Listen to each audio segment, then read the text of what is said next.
नाजरीन आदाब। मौर्रखा 11 जून 2023 मुताबिक 21 ज़ीक़ादा 1444 हिजरी के अवधनामा वाइस एडिशन में आपका खैर मकदम है। पेश खिदमत हैं अवधनामा में शाये खास खबरों की तलखीस।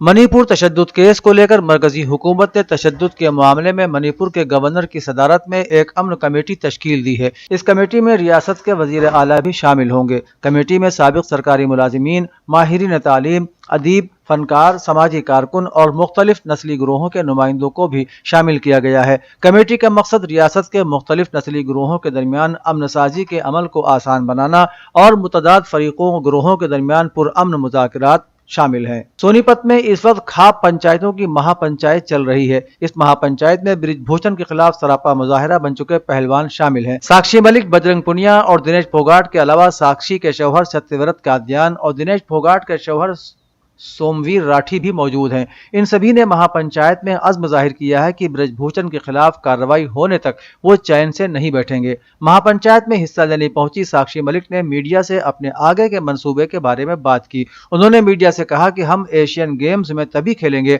जब ये सारा मसला पूरी तरह हल हो जाएगा। दिनेश फोगाट ने समझौता करने वाली खबरों की भी तरदीद की। मगरबी बंगाल में विश्व भारती यूनिवर्सिटी के वाइस चांसलर देवदत्त चक्रवर्ती के खिलाफ दुनिया के सरकर्दा दानिश्वरों ने सदर जमहूरिया द्रौपदी मुर्मू को खत लिखा है। इस खत में तकरीबन 300 प्रोफेसर, माहिर तालीम, मुहक्किकीन और मशहूर इदारों के तलबा ने लिखा है कि बीजेपी को खुश करने के लिए नोबल इनाम याफ्ता अमृत सेन को परेशान करने की कोशिश की जा रही है। दानिश्वरों ने जुमा 9 जून के रोज सदर जमहूरिया को लिखे खत में इल्जाम आयद किया है कि विश्व भारती के वाइस चांसलर विद्युत चक्रवर्ती माहिर मईशत अमृत सेन को परेशान कर रहे हैं और इस मामले में उन्हें मुदाखलत करना चाहिए। लोकसभा इंतखाबात और मुख्तलिफ रियासतों में होने वाले इंतखाबात से बमुश्किल एक साल पहले नेशनलिस्ट कांग्रेस पार्टी के सदर शरद पवार ने पार्टी में तब्दीली करते हुए सुप्रिया सोले और सीनियर लीडर प्रफुल्ल पटेल को नए कारगुजार सदर के तौर पर नामजद कर दिया है। शरद पवार ने हफ्ते के रोज मुल्क के मौजूदा सियासी माहौल का मुआवजा 1977 से करते हुए इस एतमाद का इजहार किया कि इस बार अपोजिशन जमातें भारतीय जनता पार्टी के खिलाफ मिलकर इलेक्शन लड़ेंगी और मुल्क में तब्दीली आएगी। उन्होंने इल्जाम लगाया कि बीजेपी मुल्क में फिरका परस्ती और दहशत फैलाने की सियासत कर रही है और फिरका वाराना ख्यालात को अहमियत देना, उनके जरिए दहशत का माहौल पैदा करना, खवातीन पर जबर जैसी सूरत हाल पैदा करना उसका काम बनकर रह गया है। कांग्रेस के सदर मल्लिकार्जुन खड़गे ने मणिपुर में तकरीबन 1.25 महीने से जारी तशद्दुद पर पीएम मोदी की खामोशी को तनकीद का निशाना बनाया है। उन्होंने पीएम मोदी से कहा कि आपकी ये खामोशी लोगों के जख्मों पर नमक छिड़क रही है। दरअसल मणिपुर में लगातार जारी तशद्दुद के वाक़यात के दरमियान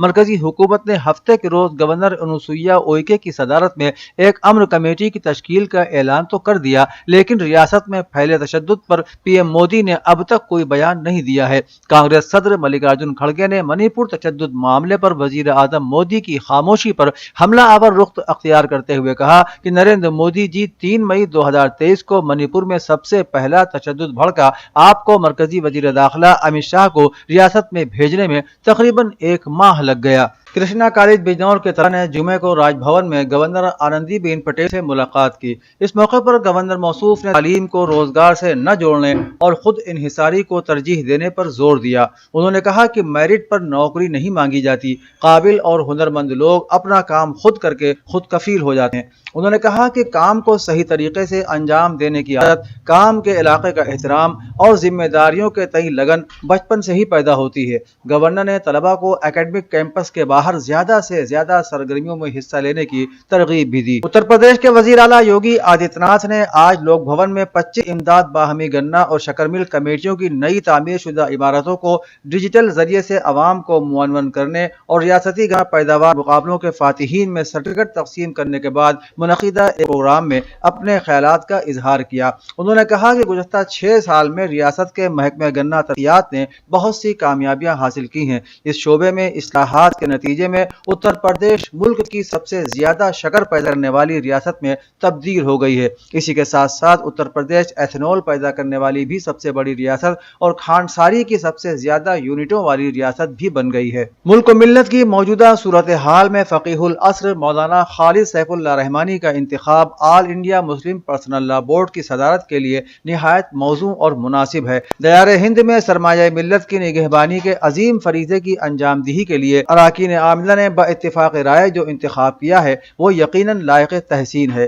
درجہ بالا خیالات کا اظہار لکھنؤ اسلامک اکیڈمی کے ڈائریکٹر مفتی محمد علی نعیم رازی نے کیا۔ مولانا رازی لکھنؤ ایئرپورٹ پر صدر بورڈ کا استقبال کر رہے تھے۔ اس موقع پر مولانا خالد اعظمی ندوی، مولانا Naeem ur Rahman Siddiqui, youth of peace foundation کے سیکریٹری سید محمد انس، مولانا محمد ندیم ندوی، حافظ محمد ابراہیم اور ایاز الدین نے مولانا کی گلپوشی کر کے ان کا استقبال کیا۔ مولانا علی میاں ندوی میموریل حج ہاؤس لکھنؤ میں شعبہ دعوت و ارشاد ندوۃ العلماء لکھنؤ کی جانب سے بعد نماز مغرب مسجد حج ہاؤس میں حج تربیتی پروگرام میں قاری ریاض مظاہری نے آج کہا کہ حج میں جان، مال اور وقت صرف رضائے الہی کی خوشنودی کے لیے لگا کر خواہشات، گناہوں اور اللہ کی نافرمانی سے بچتے ہوئے حج کریں گے تو اللہ حج مقبول و مبرور والا حج نصیب کرا دے گا۔ مولانا نے مزید کہا کہ مدینہ و مکہ کی عظمت کو دل میں بٹھا کر جائیں اور دعاؤں کا اہتمام کثرت سے کریں، تبھی اللہ ایمان کی حلاوت عطا فرمائے گا۔ شاعر اہل بیت شان آبدی کے والد ڈاکٹر سید حسن جاوید گزشتہ برس مختصر علالت کے بعد انتقال کر گئے تھے۔ اس سلسلہ غم کا 1 سال مکمل ہونے والا ہے، لہٰذا ان کی برسی کے موقع پر مجلس سید الشہداء کا انعقاد کیا گیا ہے۔ عزا خانہ جعفری بانو آبدی مرحومہ مدرسہ حجت العصر برمکان شان آبدی منعقد ہونے والی اس مجلس میں بعد تلاوت مولانا سید غلام حسین صدف جون پوری مجلس کو خطاب فرمائیں گے۔ بعد مجلس انجمن رضائے حسین اور انجمن شاہ انسوجاں نوحہ خوانی و سینہ زنی کرے گی۔ یہ اطلاع شان آبدی نے دی ہے۔ اودھنامہ کے جہاں نما صفحے کے مطابق روسی صدر ولادیمیر پوتن نے اعلان کیا ہے کہ یوکرین کے جوابی حملے کے بارے میں یہ کہا جا سکتا ہے کہ جوابی حملے کی اب تک کی جانے والی تمام کوششیں ناکام ثابت ہوئی ہیں۔ ہاں البتہ یوکرینی فوج حملہ جاری رکھے ہوئے ہے۔ روس کے صدر نے کہا کہ یوکرین میں جاری المیہ نے جو صورتحال پیدا کی ہے اس پوری صورتحال کی ذمہ داری کیف کی موجودہ حکومت اور اس کے صدر پر عائد ہوتی ہے۔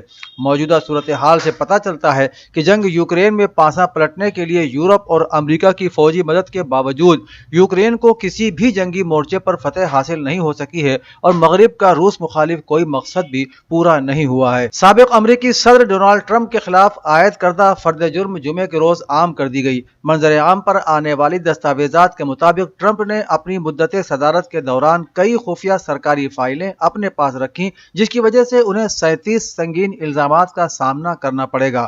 فرد جرم میں ان پر خفیہ دستاویزات رکھنے کے بارے میں جھوٹ بولنے کا الزام بھی لگایا گیا ہے۔ بتایا جاتا ہے کہ ٹرمپ کے ایک گھر پر چھاپے کے دوران جو دستاویزات ملی وہ امریکہ کی جوہری صلاحیتوں کے متعلق تھیں، جبکہ کئی ممالک کی انتہائی حساس فائلیں بھی ان کے پاس تھیں۔ ان الزامات کے تحت ٹرمپ کو ممکنہ طور پر 20 سال تک کی قید کی سزا ہو سکتی ہے۔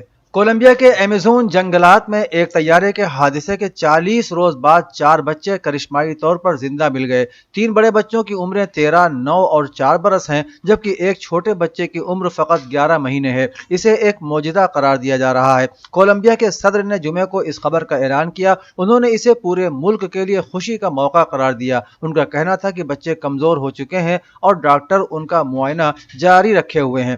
قابل ذکر ہے کہ ایک چھوٹے طیارے کے حادثے کے بعد لاپتہ ہونے والے ان 4 بہن بھائیوں کے لیے بڑے پیمانے پر ریسکیو آپریشن شروع کیا گیا تھا۔ ملک بھر میں ان فوجیوں کا شکریہ ادا کیا جا رہا ہے جنہوں نے مشکل حالات کے باوجود مسلسل بچوں کی تلاش جاری رکھی۔ امریکہ نے سعودی عرب کو توانائی کے جوہری منصوبے کے لیے تعاون کی پیشکش کی ہے۔ تفصیلات کے مطابق سعودی وزیر خارجہ شہزادہ فیصل بن فرحان نے کہا ہے کہ سعودی عرب سویلین جوہری پروگرام تیار کر رہا ہے اور اس میں تکنیکی معاونت کے لیے بولی لگانے والے ممالک میں امریکہ کو ترجیح دی جائے گی۔ انہوں نے کہا کہ کچھ اور ممالک بھی بولی لگا رہے ہیں، لیکن ہم دنیا کی بہترین ٹیکنالوجی کے ساتھ اپنا پروگرام وضع کرنا چاہتے ہیں۔ انہوں نے کہا کہ امریکہ کے ساتھ بعض معاملات میں ہمارے اختلافات ضرور ہیں، لیکن ہم ایک ایسا طریقہ کار تلاش کرنے پر کام کر رہے ہیں جس کے ذریعے ہم سویلین جوہری ٹیکنالوجی پر مل کر کام کر سکیں۔ لاہور پولیس نے مختلف ملزمان کے خلاف آبروریزی کے 8 مقدمات درج کیے ہیں، جنہوں نے متاثرین کو جبر، بلیک میلنگ کا استعمال کر کے